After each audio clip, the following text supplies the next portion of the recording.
Mr. Kaviraj, please pick up the phone.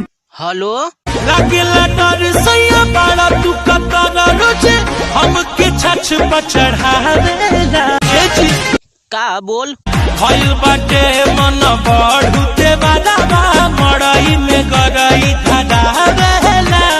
तो बताओ ये गर्मी में का करबी तब ले खो ना तो लू ही लग जाई।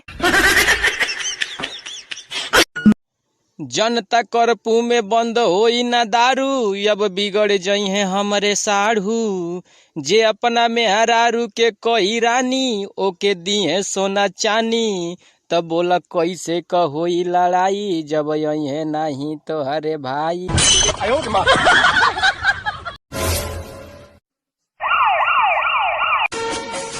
मेरे हालात ऐसे हैं कि मैं कुछ कर नहीं सकता। कहे भाई बड़ा बतिया बतड़ ठीक बड़ा न। हाँ हो ठीक तो बानी लेकिन उ संदेह बा कल से हमरा से बियाह करबो न हम कनी ना ये लॉकडाउन में के तरह ले आई। काहे रोवत हवे रे साला रोई ना साला नरेगा में 202 रुपया मिलता आ ये तना काम करो तो सिकूट नहीं के जा।